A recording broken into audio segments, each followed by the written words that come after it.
সড়ক ও নৌপথের ঝুঁকি এড়াতে ঈদে বাড়ি ফিরতে অনেকেই বেছে নিচ্ছেন বিমান পথ, মিলছে না কাঙ্ক্ষিত তারিখের টিকিট। ট্রাভেল এজেন্সির কারসাজি, অভিযোগ ট্যুর অপারেটরদের। ঈদে ঘরমুখো লাখ লাখ ট্রেন যাত্রীর জন্য থাকছে না বাড়তি নিরাপত্তা ব্যবস্থা। অজ্ঞান ও মলম পার্টির খপ্পরে পড়ার শঙ্কা, পর্যাপ্ত জনবল নেই দাবি কর্তৃপক্ষের। দেশের বেশিরভাগ হাসপাতালে শিশুদের জন্য নেই পেডিয়াট্রিক ইন্টেনসিভ কেয়ার ইউনিট, মিলছে না সঠিক স্বাস্থ্যসেবা। খাবার দিতে নানা অনিয়ম ও দুর্নীতিতে স্বাস্থ্য ঝুঁকিতে জাতীয় চিড়িয়াখানার বেশিরভাগ প্রাণী, মারা যাচ্ছেন অনেক পশু, অভিযোগ অস্বীকার কর্তৃপক্ষের। এবং লন্ডনের ফিন্সবারি পার্কে মসজিদের কাছে গাড়ি নিয়ে হামলায় একজন নিহত, আহত 10, বেশিরভাগই মুসলিম, গাড়ি চালক আটক।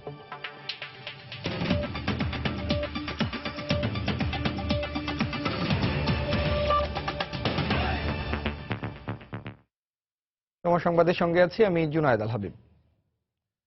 ঈদের সময় সহজে মিলে না বাস ও ট্রেনের টিকিট, তাই বাড়ি যেতে উচ্চ মধ্যবিত্ত ও বিত্তবানরা এখন বেছে নিচ্ছেন আকাশপথকে।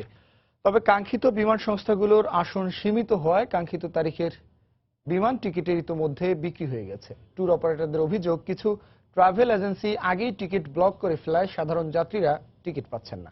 বিস্তারিত জানাচ্ছেন হাজেরা শিউলি। ঈদে বাড়ি যেতে রেল, সড়ক ও নৌপথে ভ্রমণে পোহাতে হয় নানা বিড়ম্বনা ও ভোগান্তি। তাই নির্ঝঞ্ঝাট ও আরামদায়ক ভ্রমণের জন্য সামর্থ্যবানরা বেছে নিচ্ছেন আকাশপথ। তবে চাহিদার তুলনায় আসন সীমিত হওয়ায় নিয়মিত ফ্লাইটের 95% টিকিট বিক্রি শেষ হয়ে গেছে রোজার শুরুতেই। ভ্রমণ প্রত্যাশীরা জানান, পরিচিত জনদের সুবাদে ভাগ্যবানরা টিকিট পেলেও ঈদের আগে শেষ কর্মদিবস 22 জুন থেকে 26 জুনের টিকিট মিলছে না। বাইরে যাওয়ার উদ্দেশ্য হচ্ছে যে আমাদের বাইরে থেকে আসা তো মাঝখান দিয়ে রোডের যে ভোগান্তিটা আমরা ওটা নিতে পারছি না। সবসময় ট্রেন দিয়ে যাওয়া আসা করা হয়, কিন্তু অনলাইনে এমন সমস্যা এবার ঢুকাই যাচ্ছে না। বাধ্য হয়ে আসলে বিমানের টিকিটটা নেওয়ার জন্য চলে আসছি আর কি। 22 তারিখ থেকে 26-27 পর্যন্ত কোনো টিকিট আমরা এখনো আসলে হাতে পাচ্ছি না। ট্যুর অপারেটরদের অভিযোগ, বাড়তি দামের টিকিট বিক্রির জন্য কিছু ট্রাভেল এজেন্সি অগ্রিম টিকিট ব্লক করে রাখায় এই সংকট। কিছু কিছু ট্রাভেল এজেন্সি আছে যারা এগুলো করে এবং এয়ারলাইন্স এদের সাথে জড়িত হয়ে যায়। টিকিট একটা ব্ল্যাকআউট ডেট দিয়ে রাখে, এই ডেটে টিকিট পাওয়া যায় না। যাত্রীদের চাহিদা থাকায় উত্তর ও দক্ষিণবঙ্গে অতিরিক্ত ফ্লাইট দিচ্ছে বাংলাদেশ বিমান সহ বিভিন্ন এয়ারলাইন্স। এসব টিকিট ওয়ান ওয়ে হওয়ায় খরচ ওঠাতে ভাড়া বেশি রাখা হয়েছে বলে জানান বিমান সংস্থার কর্মকর্তারা। বেশিরভাগ রুটেই কিন্তু আপনার লো ফেয়ার গুলোতে এখন নেই বলতে গেলে। আমরা চেষ্টা করছি যে এই ডিমান্ডটা যেটা আমাদের কাছে আসছে প্রত্যেক দিন, সেটাকে অ্যাড্রেস করার জন্য চিটাগং, কক্সবাজার, যশোর, রাজশাহী, সৈয়দপুর এসব জায়গাতে আমরা দিন ভেদে 3 থেকে 4টা এক্সট্রা ফ্লাইট অপারেট করব। এক্সট্রা ফ্লাইটের ক্ষেত্রে আমাদের লোডটা থাকে মূলত ওয়ান ওয়ে লোড। ঢাকা থেকে যাওয়ার সময় ফিরতি ফ্লাইটে আমাদের লোডটা একদম কম থাকে, বিধায় আমাদের এক্সট্রা ফ্লাইটের ফেয়ারটা তুলনামূলক বেশি রাখা হয়। অভ্যন্তরীণ রুটগুলোতে বর্তমানে Biman Bangladesh airlines, US Bangla, Novo air ও রিজেন্ট এয়ার ফ্লাইট পরিচালনা করছে। প্রতিদিন গড়ে 2500 বিমানযাত্রী অভ্যন্তরীণ রুটে ঢাকা ছাড়েন। তবে ঈদের আগে বিভিন্ন গন্তব্যে কয়েক গুণ বেশি যাত্রী ঢাকা ছাড়বে বলে জানায় বিমান সংস্থাগুলো। হাজেরা শিউলি, সময় সংবাদ, ঢাকা। তেমন কোনো নিরাপত্তা ব্যবস্থা ছাড়াই ছিনতাই, মলম ও টানাপাটির হয়রানি সহ নানা ধরনের ঝুঁকি নিয়ে এবার ঈদে ট্রেনে ভ্রমণ করবে লাখ লাখ যাত্রী। ঈদযাত্রায় শুধু আন্তনগর এবং অভিজাত ট্রেনগুলোতেই থাকবে পুলিশ পাহারা। পাহারারত পুলিশের সংখ্যাও উল্লেখ করার মতো নয়, ট্রেন প্রতি মাত্র 2 থেকে 5 জন। পর্যাপ্ত জনবল না থাকায় এ অবস্থা বলে দাবি কর্তৃপক্ষের। বিস্তারিত জানাচ্ছেন কমল দে। স্বাভাবিক সময়ে রেলওয়ে পূর্বাঞ্চলের প্রতিদিন বিভিন্ন রুটে চলাচল করে 244টি যাত্রীবাহী ট্রেন। এর মধ্যে চট্টগ্রাম রেল স্টেশন থেকে 9টি আন্তনগর সহ 32টি ট্রেন ছেড়ে যায়। আর রাজধানী ঢাকা থেকে প্রায় 100টি। ঈদে তার সাথে যুক্ত হবে আরো অন্তত 15টি বিশেষ ট্রেন। এমনিতে পর্যাপ্ত নিরাপত্তা ব্যবস্থা না থাকায় প্রায় যাত্রীবাহী ট্রেনগুলোতে নানা ধরনের অপরাধ ঘটে থাকে। ঈদের সময়টা বেড়ে যায় কয়েক গুণ। ছিনতাই পার্টি এরা মানুষকে দিয়ে হয়রানি করে, মানুষের মালামাল দিয়ে ব্যাগ ছিনতাই করে। এই ছিনতাই রোধ করতে এই আরো ফোর্স নিয়োগ করা প্রয়োজন। বিপুল এ যাত্রী চাপ সামাল দিতে এবার দায়িত্ব পালন করবে 1100 জিআরপি, 160 জন ব্যাটালিয়ন আনসার এবং 70 জন এপিবিএন। যাত্রীবাহী ট্রেনের পাশাপাশি রেলের পূর্বাঞ্চলের 33টি বড় স্টেশন, জিআরপি 12টি থানা, 17টি ফাঁড়ি সহ রেলের গুরুত্বপূর্ণ স্থাপনার নিরাপত্তা দায়িত্ব পালন করতে হবে জিআরপি পুলিশকেই। প্রত্যেকটা ট্রেনে প্রায় 10টা-15টা হতে বগি থাকে। প্রত্যেক বগিতে আমরা যথেষ্ট লোক দিতে পারি না। ঈদের সময় প্রচুর ভিড় হয়, এই ভিড়ের কারণে কোনো জরুরি প্রয়োজনে পুলিশ যথাস্থানে যথাসময়ে পৌঁছতে পারে না, হয়তো বিলম্বে পৌঁছে। যাত্রী নিরাপত্তা নিশ্চিত করতে রেলওয়ে নিরাপত্তা বাহিনী এবং জিআরপি দুটি সংস্থা কাজ করলেও তাদের রয়েছে জনবলের ঘাটতি। এই অবস্থায় যাত্রীদের নিরাপত্তায় অন্যান্য সংস্থার সহায়তা চেয়েছে রেলওয়ে। ট্রেনের সংখ্যা বাড়ছে, কিন্তু নিরাপত্তা বাহিনীর যে জনবল অনুমোদিত আছে সেটাই আছে। এর ফলে আমাদের মনিটরিংয়ে কিছুটা অসুবিধা হয়। জেলা প্রশাসন, পুলিশ প্রশাসন, র্যাব প্রশাসন, সিটিএসবি সবার সহযোগিতা নেওয়ার জন্য যোগাযোগ করে রাখছি। আগামী 21 জুন থেকে শুরু হবে ঈদের যাত্রা। এবারের ঈদ যাত্রায় স্বাভাবিক ট্রেনগুলোর পাশাপাশি প্রতিদিন চট্টগ্রাম থেকে চাঁদপুরগামী এক জোড়া, ঢাকা থেকে দেওয়ানগঞ্জ, রাজশাহী, খুলনা এবং পার্বতীপুরে একটি করে বিশেষ ট্রেন চলাচল করবে। কমল দে, সময় সংবাদ, চট্টগ্রাম। রাঙ্গামাটিতে পাহাড় ধসে দুর্গতদের দেখতে যাওয়ার পথে বিএনপি নেতাদের গাড়ি বহরে হামলাকে গণতন্ত্রের প্রতি আঘাত বলে মন্তব্য করেছেন দলটির মহাসচিব মির্জা ফখরুল ইসলাম আলমগীর। গতকাল দুপুরে চট্টগ্রাম প্রেস ক্লাবে আয়োজিত প্রেস ব্রিফিংয়ে তিনি একথা বলেন। এর আগে রাঙ্গুনিয়ায় দুর্বৃত্তদের হামলায় মির্জা ফখরুল সহ কয়েক নেতা আহত হন। হামলা ও গাড়ি ভাঙচুরের প্রতিবাদে আজ সারা দেশে বিক্ষোভ কর্মসূচি ঘোষণা করেছে বিএনপি। রোববার সকালে চট্টগ্রাম থেকে বিএনপি মহাসচিব মির্জা ফখরুল ইসলাম আলমগীরের নেতৃত্বে একটি দল রাঙামাটিতে ক্ষতিগ্রস্ত এলাকা পরিদর্শনের জন্য রওনা হয়। জেলা বিএনপির নেতারা অভিযোগ করেন, সকাল 10:30টার দিকে রাঙ্গুনিয়ার ইছাখালী এলাকায় একদল লোক অতর্কিতে তাদের গাড়ি বহরে লাঠিসোঁটা নিয়ে ভাঙচুর চালায়। এতে দলের মহাসচিব মির্জা ফখরুল, স্থায়ী কমিটির সদস্য আমির খসরু মাহমুদ চৌধুরী সহ কয়েকজন আহত হন। হামলার পর চট্টগ্রামে ফিরে আসে প্রতিনিধি দলটি। পরে প্রেস ক্লাবে আয়োজিত এক সংবাদ সম্মেলনে হামলার জন্য আওয়ামী লীগকে দায়ী করেন বিএনপি নেতারা। একদিকে দেশ জাতি তাদের সমস্ত রাজনৈতিক অধিকার, সাংবিধানিক অধিকার সবকিছু থেকে বঞ্চিত হচ্ছে। এখন দেখা যাচ্ছে দুর্গতদের পাশেও দাঁড়াতে পারবেন না। এটা কোনো বিশ্বাসযোগ্য কোন সভ্য দেশে পক্ষে করা সম্ভব না। এই আঘাত গণতন্ত্রের প্রতি আঘাত। বাংলাদেশের রাজনীতিতে মুক্ত চিন্তা যারা করেন, যারা এই সরকারের খারাপ কাজগুলোর বিরোধিতা করেন, তাদের প্রতি আঘাত। আজকে আওয়ামী লীগের চরিত্র আরো বেশি করে উদ্ঘাটিত হয়েছে। আওয়ামী লীগ সবসময় কথা বলে তারা গণতন্ত্রে বিশ্বাস করে, আসলে তারা গণতন্ত্রে বিশ্বাস করে না, কোনো ভিন্ন মতে তারা বিশ্বাস করে না। তারা সহনশীলতা বলতে তাদের মধ্যে কোনো কিছু নেই। সংবাদ সম্মেলনে মির্জা ফখরুল দাবি করেন, পাহাড় ধসের পর পার্বত্য এলাকার সংকট ও মানবিক বিপর্যয় ঠেকাতে ব্যর্থ হয়েছে সরকার। সেখানে জিনিসপত্রের দাম বাড়তে শুরু করেছে, খাদ্যাভাব দেখা দিয়েছে। উচিত ছিল একেবারে এটাকে আপনার রাষ্ট্রীয় সঙ্গে দুর্যোগ এলাকা ঘোষণা করে জরুরিভাবে গোটা অ্যাডমিনিস্ট্রেশনকে সেখানে নিয়োগ করা উচিত ছিল, সেটা আমরা দেখতে পাইনি। এদিকে কুমিল্লায় অনুষ্ঠিত এক সংবাদ সম্মেলনে গাড়ি বহরে হামলার প্রতিবাদ এবং জড়িতদের বিচারের দাবি জানান দলের যুগ্ম মহাসচিব রুহুল কবির রিজভী। এ সময় সোমবার ঢাকা সহ সারা দেশে বিক্ষোভ মিছিল কর্মসূচি ঘোষণা করা হয়। এদিকে রোববার সন্ধ্যায় শাহজালাল আন্তর্জাতিক বিমানবন্দরে পৌঁছান বিএনপি মহাসচিব মির্জা ফখরুল ইসলাম আলমগীর। এ সময় দলের নেতাদের উপর হামলায় ক্ষোভ প্রকাশ করেন তিনি। ফেরদৌস নির্ঝর, সময় সংবাদ। অবিলম্বে বিএনপি মহাসচিব মির্জা ফখরুল ইসলাম আলমগীরের উপর হামলাকারীদের গ্রেফতার করে শাস্তি নিশ্চিতের আহ্বান জানিয়েছেন দলটির চেয়ারপারসন বেগম খালেদা জিয়া। গতকাল সন্ধ্যায় রাজধানীর ইমানুয়েলস ব্যাংকুয়েট হলে আয়োজিত ইফতার মাহফিলে অংশ নিয়ে তিনি এই আহ্বান জানান। কোথাও গেলেই বিএনপির লোকজনের উপর আক্রমণ করতে হবে, তাহলে বুঝতে পারছেন যে আওয়ামী লীগের ক্ষমতায় থাকলে এই দেশের মানুষের আর কোনো নিরাপত্তা নেই। যেখানে বিএনপি নিজে নিরাপদ নয়, সেখানে অন্য মানুষরা কি করে নিরাপদ? আমি জানতে চাই যে মহাসচিব করবে যে এই হামলাটা হলো, তারপরে কতজনকে গ্রেফতার করা হয়েছে। অবিলম্বে তাদেরকে গ্রেফতার করতে হবে এবং শাস্তি দিতে হবে। আমরা এর সুষ্ঠু বিচার চাই। চট্টগ্রামে বিএনপি মহাসচিব মির্জা ফখরুলের গাড়ি বহরে হামলায় জড়িতরা যে দলেরই হোক না কেন তাদের বিরুদ্ধে ব্যবস্থা নেওয়া হবে বলে মন্তব্য করেছেন সড়ক পরিবহন ও সেতু মন্ত্রী ওবায়দুল কাদের। গতকাল সকালে রাজধানীর এয়ারপোর্ট রোডে বিআরটিএর ভ্রাম্যমাণ আদালত পরিদর্শন শেষে তিনি একথা বলেন। এবার কারা এ ঘটনা ঘটিয়েছে এটা এখন পর্যন্ত সুনিশ্চিত করে কেউ বলতে পারছে না। তবে যারাই হামলা করেছে এটা খুব অন্যায়, এটা খুব অন্যায়। আমরা এটা খতিয়ে দেখছি। বিচ্ছিন্ন কোনো ঘটনা কেউ যদি ঘটিয়ে থাকে, এটা যেই দলেরই হোক, বা অরাজনৈতিক হোক, আমরা পুলিশকে বলা হয়েছে, পুলিশ এটা নিরপেক্ষ তদন্ত করে এই ঘটনার জন্য যারা দায়ী তাদের বিরুদ্ধে ব্যবস্থা নেবে। সময় সংবাদে আরো থাকছে। ঈদের কেনাকাটার রাজধানীর শপিং মলগুলোতে উপচে পড়া ভিড়, দাম নিয়ে মিশ্র প্রতিক্রিয়া। ফুটপাতে পোশাক বিক্রি না হওয়ায় বিপাকে নিম্নবিত্তরা। দেশের বাইরের খবর। ব্রিটেনের ফিন্সবারি পার্কে পথচারীদের উপর গাড়ি নিয়ে হামলার ঘটনায় একজন নিহত হয়েছেন, আহত হয়েছেন আরো অন্তত 10 জন। ঘটনার পর হামলাকারী গাড়ি চালককে আটক করেছে পুলিশ। সংবাদ মাধ্যম জানায়, রোববার তারাবি নামাজের পর উত্তর লন্ডনের 7 সিস্টার্স রোডে একটি মসজিদের কাছে এ হামলার ঘটনা ঘটে। খবর পেয়ে ঘটনাস্থলে পৌঁছে গাড়ি চালককে আটকের পাশাপাশি হতাহতদের উদ্ধার করে পুলিশ। আহতদের মধ্যে বেশিরভাগই মুসলিম বলে জানা গেছে। মুসলিমদের হত্যার উদ্দেশ্যে ইচ্ছাকৃতভাবে গাড়ি নিয়ে হামলা চালানো হয়েছে বলে মন্তব্য করেছে ব্রিটেনের মুসলিম কাউন্সিল। গাড়ি চালক একজন শ্বেতাঙ্গ পুরুষ বলে জানা গেছে। এর মধ্যেই 7 সিস্টার্স রোডে ও এর আশপাশে নিরাপত্তা জোরদার করা হয়েছে।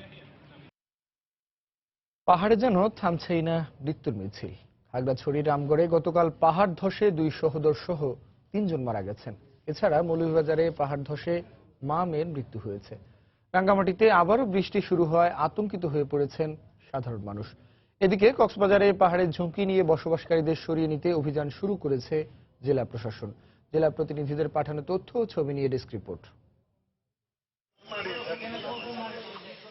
রাতভর টানা বর্ষণের পর রোববার ভোরে খাগড়াছড়ির রামগড় উপজেলার গুদুংছড়া এলাকায় একটি পাহাড় ধসে পড়ে। এ সময় পাহাড়ের পাদদেশে থাকা একটি বাড়ির সবাই বাইরে বেরিয়ে যেতে পারলেও নূরনবী ও হোসেন নামের 2 সহোদর ঘরের নিচে চাপা পড়ে মারা যায়। এছাড়া লক্ষ্মীছড়ির যতীন্দ্র কারবারিপাড়া এলাকায় নিপুণ চাকমা নামে এক শিশুর মৃত্যু হয়েছে।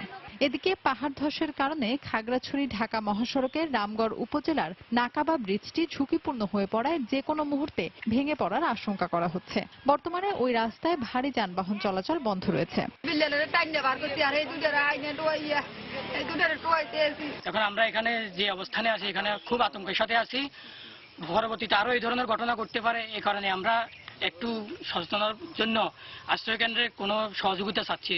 এদিকে রাঙামাটিতে আবারও বৃষ্টি শুরু হওয়ায় পাহাড় ধসের আশঙ্কায় আশ্রয় কেন্দ্রে ভিড় করছেন পাহাড়ের পাদদেশে বসবাসকারী মানুষ। প্রশাসনের পক্ষ থেকেও সবাইকে ঝুঁকিপূর্ণ স্থান থেকে সরে যাওয়ার অনুরোধ জানানো হয়েছে।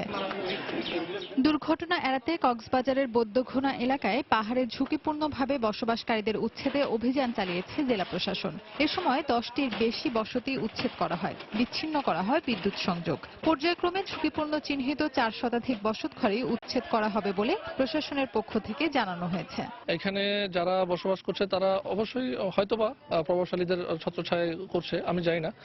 তবে আমরা কাউকে তোয়াক্কা করছি না, সবাইকে আমরা উচ্ছেদ করবো এখান থেকে। প্রবল বর্ষণে মৌলভীবাজারে বড়লেখা উপজেলার ডিমাই এলাকায় বেশ কয়েকটি পাহাড়ে ধস দেখা দেয়। এ সময় একটি টিলা ধসে আসিয়া বেগম ও ফাহমিদা নামে মা মেয়ের মৃত্যু হয়। ফাহমিদা মৌটুসী, সময় সংবাদ। সময় সংবাদে আরো থাকছে। ইলিশ মৌসুম সামনে রেখে জাল ও ট্রলার মেরামতে ব্যস্ত উপকূলের জেলেরা। জলদস্যু নির্মূলে পুলিশের তৎপরতা অব্যাহত রাখার দাবি। প্রতিদিন অনেক শিশুই হৃদরোগ, মস্তিষ্কে রক্তক্ষরণ সহ নানা সমস্যা নিয়ে হাসপাতালে ভর্তি হয়। কিন্তু গুরুতর অসুস্থ শিশুদের জন্য দেশের বেশিরভাগ হাসপাতালেই নেই পেডিয়াট্রিক ইন্টেন্সিভ কেয়ার বা PICU। এতে সঠিক স্বাস্থ্যসেবা পাওয়া থেকে বঞ্চিত হচ্ছে শিশুরা। চিকিৎসকরা বলছেন, শিশুদের স্বাস্থ্য সুরক্ষা পরিকল্পনার আওতায় নিতে হবে সরকারকে। সেলিয়া সুলতানার রিপোর্ট। হার্টের বাল্বের সমস্যা নিয়ে জাতীয় হৃদরোগ ইনস্টিটিউটে পরীক্ষা করাতে আসে এই শিশু। অবস্থার অবনতি হলেও হাসপাতালে নেই পেডিয়াট্রিক ICU। তাকে রাখা সম্ভব নয় নবজাতক ICU বা বড়দের ICUতে। রক্ত নালী ফুটা, এর জন্য আমি মেলায় বাড়ি হাসপাতালে ভর্তি হয়েছি। আগে তো জ্বরাইতো, এখন আর জ্বরাই না। ও টিবি ছিল, টিবি ভালো হয়েছে, ওন তার হাঁটে ছিদ্র, নিউমোনিয়া, ঘন ঘন খালি জ্বর আসতো আর বমি। শিশু বয়সে যে কেউ হৃদরোগ, স্টমাক ইনফেকশন, মেরিনজাইটিস, এনকেফালাইটিস, মস্তিষ্কে রক্তক্ষরণ সহ নানা সমস্যায় আক্রান্ত হতে পারে। এসব শিশুদের পরিপূর্ণ সেবা নিশ্চিত করতে প্রয়োজন PICUর। কিন্তু শিশুদের নিবিড় পরিচর্যা ইউনিট না থাকায় বর্তমানে চিকিৎসা দিতে হয় সাধারণ কেবিনে। লিভার ফেলিউর আসে, নিউমোনিয়া, অ্যাজমা আসে, যেসব বাচ্চাগুলোকে ভেন্টিলেটর কেয়ার দিতে হয়। পুরো শরীর অবশ্যই যায়, মস্তিষ্কে প্রদাহ, অনেকের ইন্টারক্লিয়ার হ্যামারেজ, রোড ট্রাফিক অ্যাক্সিডেন্ট হয়, পয়জনিং অফ দ্য ড্রাগ। এই বাচ্চাগুলোকে যদি প্রপারলি ম্যানেজ করতে হয়, তো অবশ্যই অবশ্যই পেডিয়াট্রিক আইসিইউর প্রয়োজন অনেক বেশি। দেশের সরকারি হাসপাতালগুলোতে এখন পর্যন্ত নেই কোনো পিআইসিইউ। 2-4টি বেসরকারি হাসপাতালে পেডিয়াট্রিক আইসিইউ থাকলেও তাতে শয্যার পরিমাণ প্রয়োজনের তুলনায় খুবই কম। অধিকাংশ medical college, even district hospital, কোনো জায়গাতেই কিন্তু পিআইসিইউ নাই। একটা শিশু যখন অসুস্থ হয়, জেনারেল ওয়ার্ডে রেখে আমরা তাকে চিকিৎসা দিই, ক্যাবিনে রেখেও চিকিৎসা দেওয়া যায়, কিন্তু ওই বাচ্চারা যখন মারাত্মক আকারে অসুস্থ হচ্ছে তখন কিন্তু তাকে নিবিড় পরিচর্যার প্রয়োজন। কিন্তু দুঃখজনক হলেও সত্য, আমাদের দেশে পিআইসিইউ একেবারেই নাই বললেই চলে। ইভেন আমাদের বিএসএমএমতেও কিন্তু ওই রকম ঠিক পিআইসিইউ ওই ভাবে কিন্তু নাই। স্বাস্থ্য বিশেষজ্ঞরা বলেন, দেশে নবজাতক মৃত্যুর হার কমাতে নবজাতক নিবিড় পরিচর্যার ইউনিটের যেমন প্রয়োজন, তেমনি শিশু মৃত্যুর হার কমাতে পেডিয়াট্রিক সেবা নিশ্চিত করাও স্বাস্থ্য সুরক্ষার অংশ হিসেবে ভাবতে হবে সরকারকে। সেলিয়া সুলতানা, সময় সংবাদ, ঢাকা। অনিয়মিত যেন নিয়ম ঢাকা চিড়িয়াখানায়। সঠিক পরিচর্যার অভাব তো রয়েছে, সেই সঙ্গে রয়েছে প্রাণীদের খাবার নিয়ে নানা টালবাহানা। বরাদ্দ পরিমাণের চেয়ে কম দেয়া, এমনকি সময় মতো খাবার দেওয়ার নিয়মও মানা হচ্ছে না। অবশ্যই সব অনিয়ম দুর্নীতির দায় অস্বীকার করছে কর্তৃপক্ষ। সাদিয়া আফরিনের রিপোর্ট, ক্যামেরায় ছিলেন নুরুল ইসলাম। বেলা প্রায় 12টা, খাবারের জন্য হাহাকার। দর্শনার্থী দেয়া একটি আম নিয়ে কারাকারি চলছিল জাতীয় চিড়িয়াখানার এই উল্লুকগুলোর মাঝে। প্রতিদিন কেবল সকালেই খাবারের বরাদ্দ, তাও মানা হচ্ছে না সঠিকভাবে। সকাল গড়িয়ে তখন দুপুর, অবশেষে খাবার এলো। তবে হরিণের খাবারের পাত্রী তখনও শূন্য।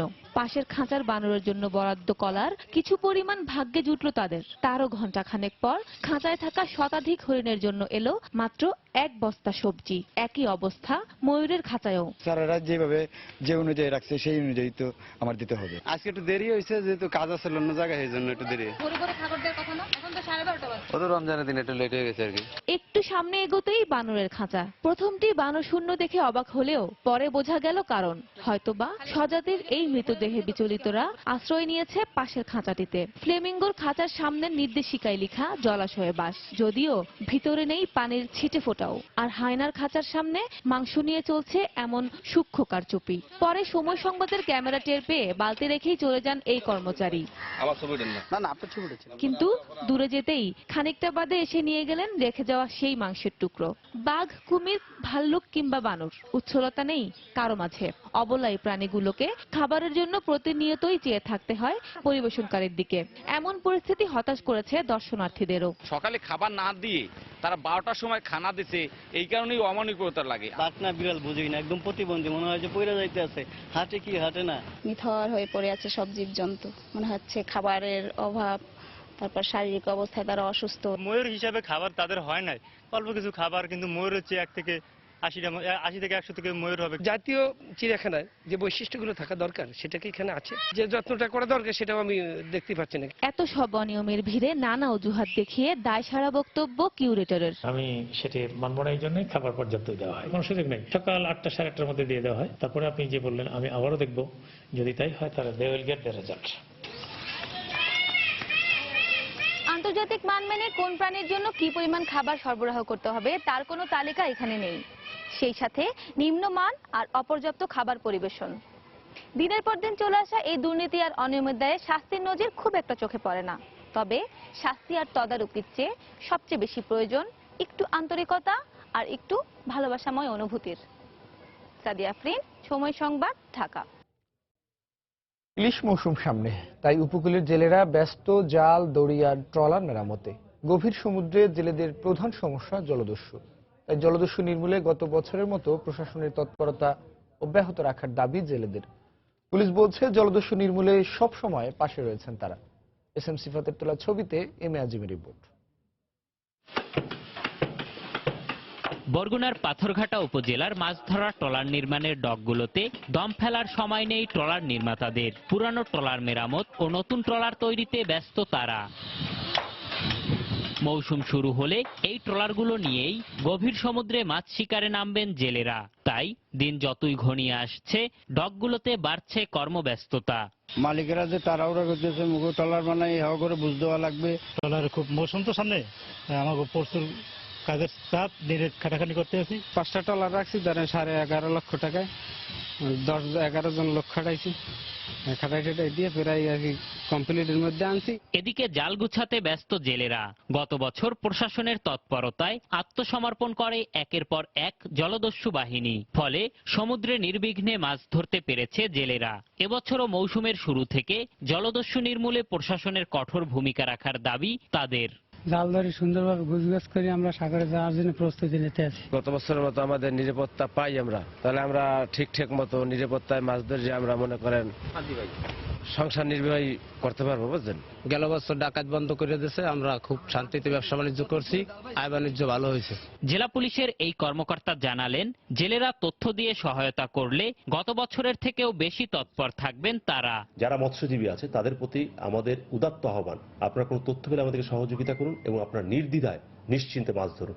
কেউ আপনাদেরকে কোনো প্রকার বাধাগ্রস্ত করতে পারবে না।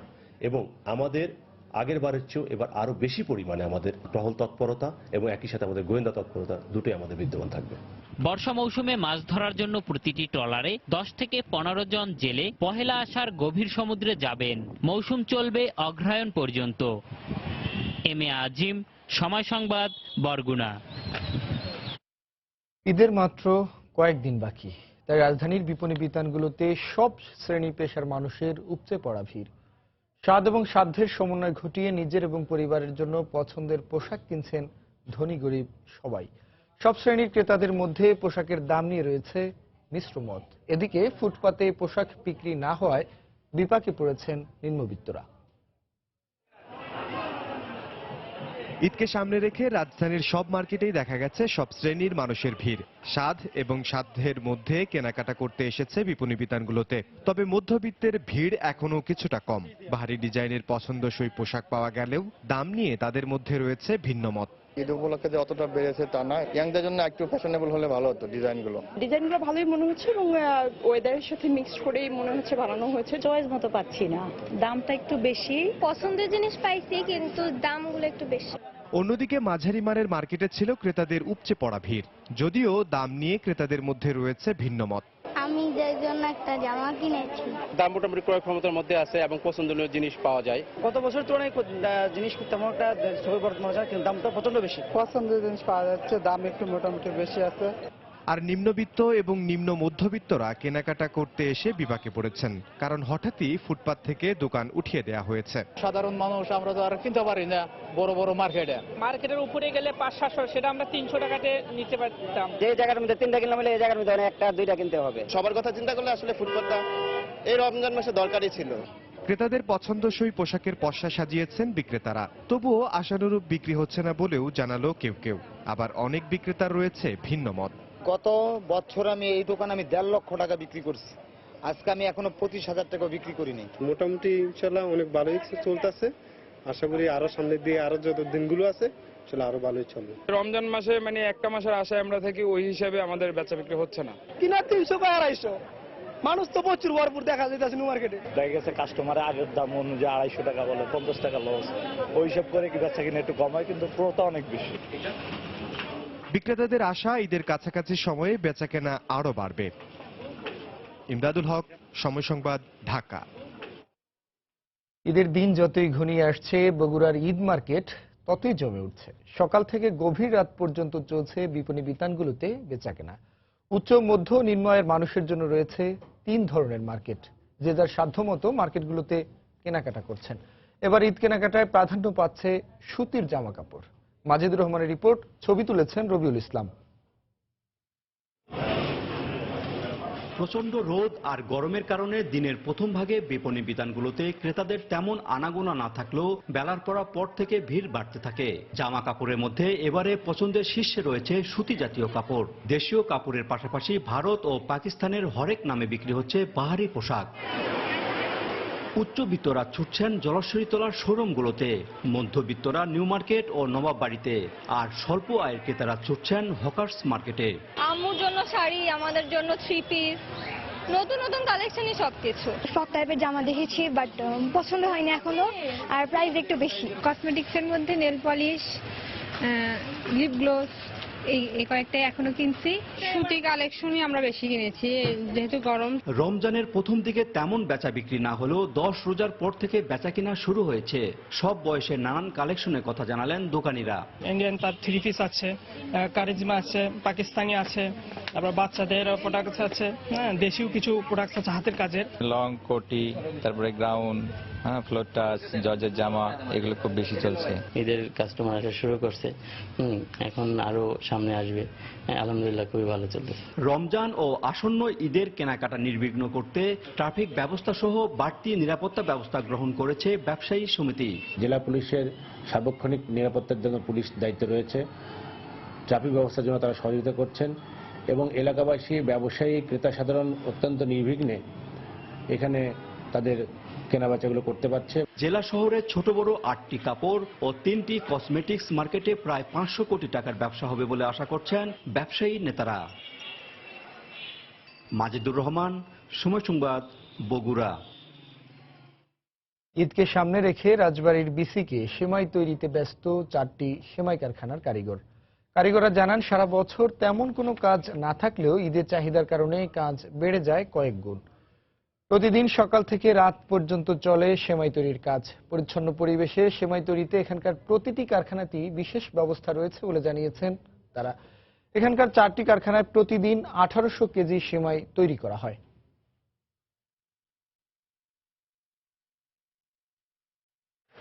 সেমাইটা আসলে ধুয়ে খাওয়া যায় না, এটা মানবতা দৃষ্টি পরিষ্কার পরিচ্ছন্নভাবে আমাদের মহিলারা তৈরি করে এবং ওইভাবে বাজারজাত করা হয়। রমজান আসছে, সেই হিসাবে মনে করেন যে আমাদের এখন একটু কাজের চাপটা একটু বেশি, ঠিক আছে, কিন্তু তারপর আমরা সমস্যা নেই, আমাদের অনেক ডিউটি একটু বেশি। আমরা চেষ্টা করি যাতে এরা স্বাস্থ্যকর পরিবেশে এই সেমাই খাওয়ার জিনিস যেহেতু সেমাইটা তৈরি করে, ওরা আমাদের কাছে এরা ইনশিওর করছে না আমরা অস্বাস্থ্যকর পরিবেশে। নোয়াখালীর জেলা জজ কোর্টের জজ সহ 6টি পদ শূন্য রয়েছে দীর্ঘদিন ধরে। বিচারক সংকটে দেখা দিয়েছে মামলা জট। এতে বারবার আদালতে গিয়ে বিমুখ হয়ে ফিরছেন বিচার প্রার্থীরা। বিচারকের শূন্যতার পূরণের সংশ্লিষ্ট কর্তৃপক্ষকে অবহিত করা হয়েছে বলে জানিয়েছেন পাবলিক প্রসিকিউটর। নোয়াখালী থেকে সাইফুল্লাহ কামরুলের পাঠানো তথ্য, জামাল উদ্দিনের ছবি নিয়ে ডেস্ক রিপোর্ট। গত 15 জানুয়ারি অবসরে যান নোয়াখালী জেলা জজ। দীর্ঘদিন ধরে শূন্য রয়েছে আদালতের 4 জন সহকারী জজ ও 1 জন ম্যাজিস্ট্রেটের পদ। এতে দিনের পর দিন আদালতে এসে বিচার না পেয়ে ভোগান্তির শিকার হচ্ছেন মামলার বাদী বিবাদী। আজ কয়েক তারিখে আমি ঘুরতেছি, আমার বই সাপ না থাকার কারণে আমার আসামিটা আমি বাইর করতে পারতেছি না। প্রতিদিন আইলে কয় জজ সাহেব নাই, এখানে কোর্টে আসে হাজিরা দিয়ে চলে যেতে হয়। জজ সাহেব না থাকার কারণে উকিলদেরকে পয়সা দিয়ে আমরা চলে যেতে হইতেছে। বিচারক দিয়ে যেন আমাদের মামলাগুলো শেষ করে আমরা হয়রানি থেকে বাঁচতে পারি। স্বল্প সংখ্যক বিচারক দিয়ে বিপুল সংখ্যক মামলা চালাতে গিয়ে আদালতে সৃষ্টি হচ্ছে মামলা জট। এই অবস্থায় মামলার চাপ কমাতে জরুরি ভিত্তিতে বিচারক নিয়োগের প্রয়োজনীয়তার কথা জানিয়েছেন আইনজীবীরা। আইন মন্ত্রণালয় এবং সুপ্রিম কোর্টের মধ্যে এই জিএ কমিটির কারণে, সমন্বয়হীনতার কারণে অনেকদিন পর্যন্ত আমাদের জেলা জজ এবং স্পেশাল জজ পাইতেছি না। আমরা যত দ্রুত সমস্যার সমাধান হবে তত দ্রুত বিচার বিভাগের আমরা সহকারী জজ, এডিশনাল জজ কিংবা ডিসি জজ সবগুলো পাবো, অন্যথায় মানুষ ভোগান্তির শিকার হবে। তবে পাবলিক প্রসিকিউটর বলছেন বিচারক সংকট নিরসনে সংশ্লিষ্ট কর্তৃপক্ষকে জানানো হয়েছে। সুপ্রিম কোর্ট এবং আইন মন্ত্রণালয় দুটার সাথে আমরা রেগুলার যোগাযোগ রাখতেছি, কিন্তু এখন পর্যন্ত পোস্টিং পাওয়া যাচ্ছে। উইদিন শর্ট টাইম আমরা এটা ফিল আপ করব। বর্তমানে নোয়াখালী জেলা ও দায়রা জজ আদালত এবং নারী ও শিশু নির্যাতন দমন ট্রাইব্যুনাল সহ অধীনস্থ আদালত সমূহে প্রায় 3500 মামলা বিচারাধীন রয়েছে। সময় সংবাদ, নোয়াখালী। টাঙ্গাইলের তালিকাভুক্ত জেএমবি সদস্য আতাউর রহমানের জামিন নামঞ্জুর করে কারাগারে পাঠানোর নির্দেশ দিয়েছেন আদালত। গতকাল সিনিয়র জুডিশিয়াল ম্যাজিস্ট্রেট অঞ্জন কান্তি দাস এই আদেশ দেন। আদালত সূত্র থেকে জানা যায়, গতকাল আদালতে হাজির হয়ে আইনজীবীর মাধ্যমে আত্মসমর্পণ করে জামিন আবেদন করেন আতাউর রহমান। শুনানি শেষে তাকে কারাগারে পাঠানোর নির্দেশ দেন বিচারক। আতাউর রহমান নিষিদ্ধ ঘোষিত সংগঠন জামায়াতুল মুজাহিদিন বাংলাদেশের সদস্য ছিলেন। বিভিন্ন সময় জেএমবি সদস্যদের আশ্রয় দেওয়ার অভিযোগে গত বছরের 24 আগস্ট তার বিরুদ্ধে মামলা দায়ের করা হয়।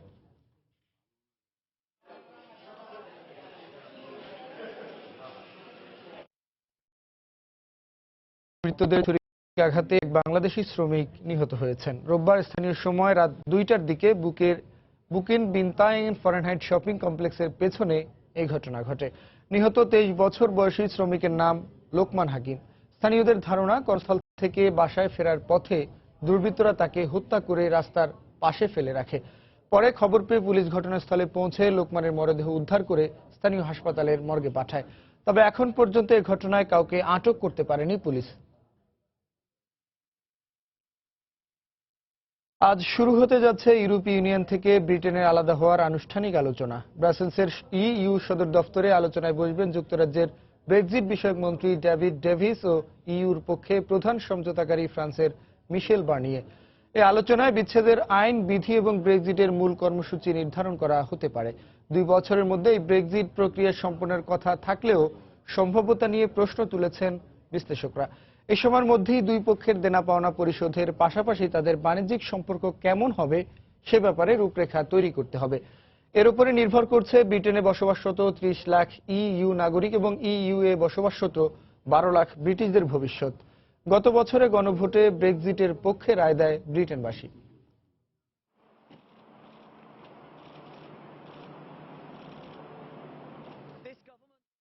ব্রিটেনের ফিন্সবারি পার্কে পথচারীদের উপর গাড়ি নিয়ে হামলার ঘটনায় একজন নিহত হয়েছেন, আহত হয়েছেন আরও অন্তত 10 জন। দর্শক, ঘটনাস্থলে আছেন আমাদের লন্ডন প্রতিনিধি শোয়েব কবির। বিস্তারিত জানতে চলে যাচ্ছি তার কাছে।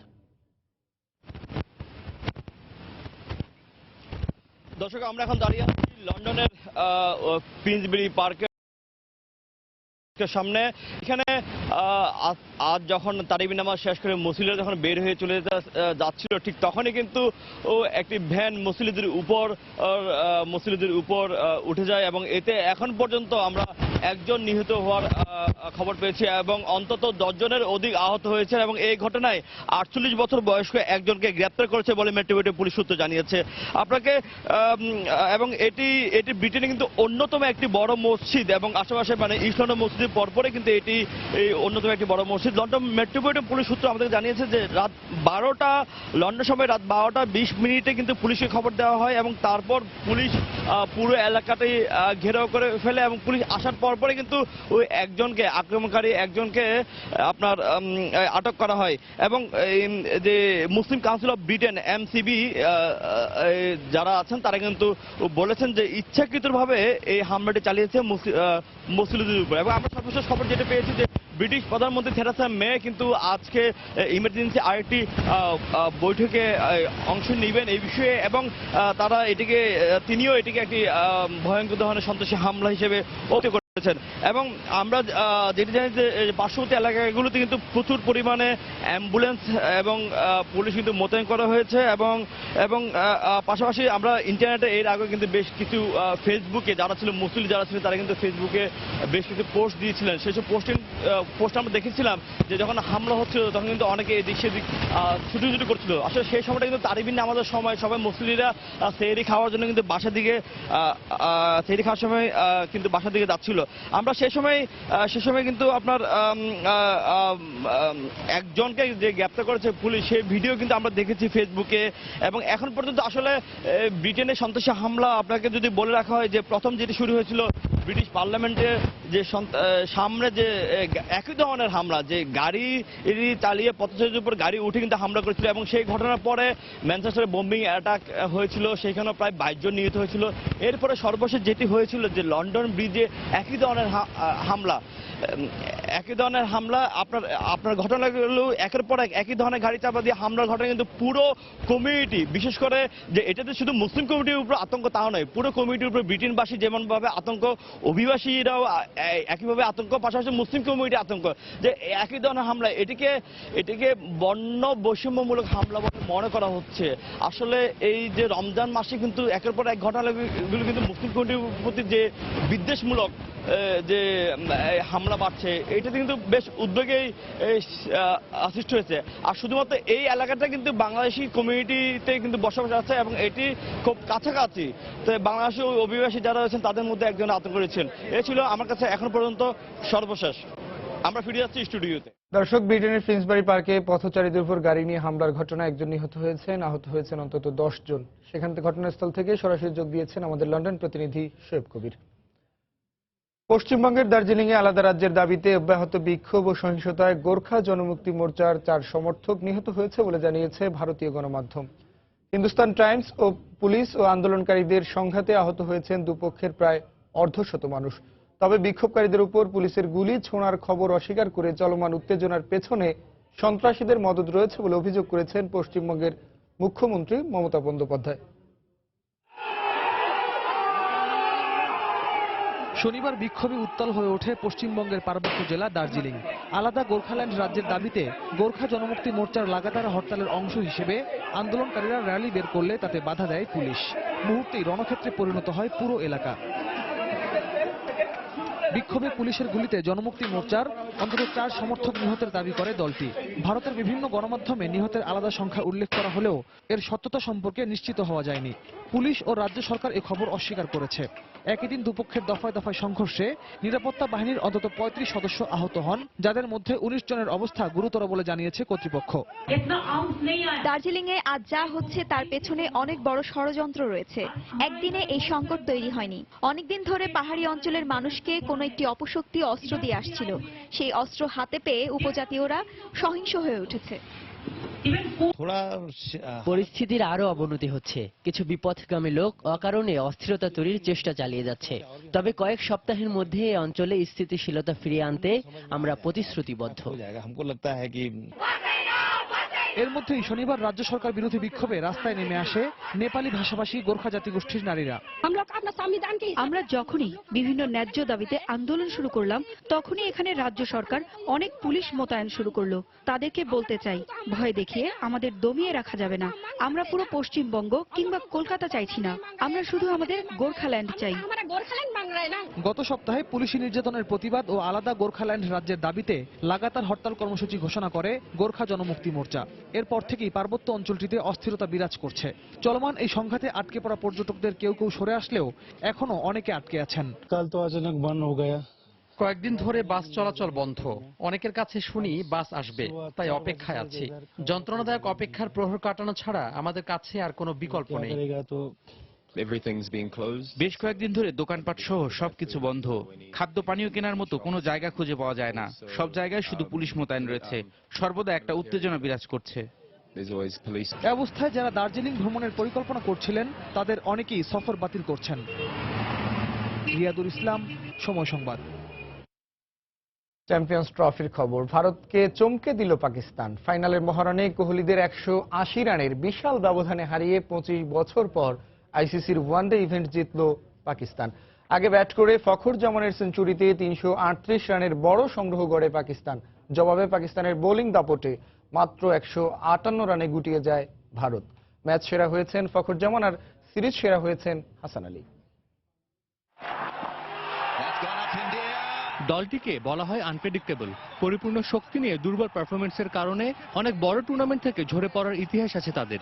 আর এবার 8টি দেশের মধ্যে একেবারে তলানিতে থাকা এই পাকিস্তানে কিনা শিরোপাটা উঁচিয়ে ধরলো, কি দাম্ভিকতায় কি পরিপূর্ণতায়। টুর্নামেন্ট শুরুর আগে দলটিকে সইতে হয়েছে নানান অপবাদ, অথচ পুরো আসরে দাপটের সাথে খেলতে থাকা চিরপ্রতিদ্বন্দ্বী ভারতকে এভাবে গুড়িয়ে দেবে পাকিস্তান, কে ভেবেছিল তা।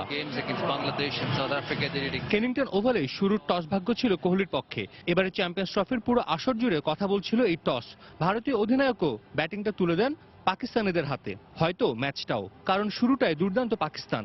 দুই ওপেনার আজহার আলী ও ফখর জামানের উদ্বোধনী উপহার 128 রান। ক্যারিয়ারের 12তম 50 তুলে আজহার ফেরেন। তবে টুর্নামেন্টের অভিষিক্ত ফখর জামানকে এত তাড়াতাড়ি ফেরানো সম্ভব হয়নি ভারতীয় বোলারদের পক্ষে। আগের দুটি ম্যাচে টানা 50 তুলে নিলেও এ ম্যাচে ফখর তুলে নেন ক্যারিয়ারের প্রথম সেঞ্চুরি। পাকিস্তানের দিনে জ্বলে উঠেছেন অন্য ব্যাটসম্যানরাও। 3 নম্বরে নামা বাবর আজম করেন 46 আর শেষ দিকে মোহাম্মদ হাফিজের অপরাজিত 57 রানের ঝোড়ো ইনিংসে পাকিস্তানের স্কোর 338 রানের পাহাড়ের চূড়ায় থাকে। এবারের আসরে যা যে কোনো দলের সর্বোচ্চ। এ পর্যায়ে শীর্ষ সংবাদ জানিয়ে দিচ্ছি আরেকবার। সড়ক ও নৌপথের ঝক্কি এড়াতে ঈদে বাড়ি ফিরতে অনেকেই বেছে নিচ্ছেন বিমান পথ। মিলছে না কাঙ্ক্ষিত তারিখের টিকিট। ট্রাভেল এজেন্সির কারসাজি অভিযোগ ট্যুর অপারেটরদের। ঈদে ঘরমুখো লাখ লাখ ট্রেন যাত্রীর জন্য থাকছে না বাড়তি নিরাপত্তা ব্যবস্থা। অজ্ঞান ও মলম পার্টির খপ্পরে পড়ার শঙ্কা। পর্যাপ্ত জনবল নেই দাবি কর্তৃপক্ষের। দেশের বেশিরভাগ হাসপাতালে শিশুদের জন্য নেই পেডিয়াট্রিক ইন্টেন্সিভ কেয়ার ইউনিট। মিলছে না সঠিক স্বাস্থ্যসেবা। খাবার দিতে নানা অনিয়ম ও দুর্নীতিতে স্বাস্থ্য ঝুঁকিতে জাতীয় চিড়িয়াখানার বেশিরভাগ প্রাণী মারা যাচ্ছেন অনেক পশু, অভিযোগ অস্বীকার কর্তৃপক্ষের। এবং লন্ডনের ফিন্সবারি পার্কে মসজিদের কাছে গাড়ি নিয়ে হামলায় একজন নিহত, আহত 10, বেশিরভাগই মুসলিম, গাড়ি চালক আটক।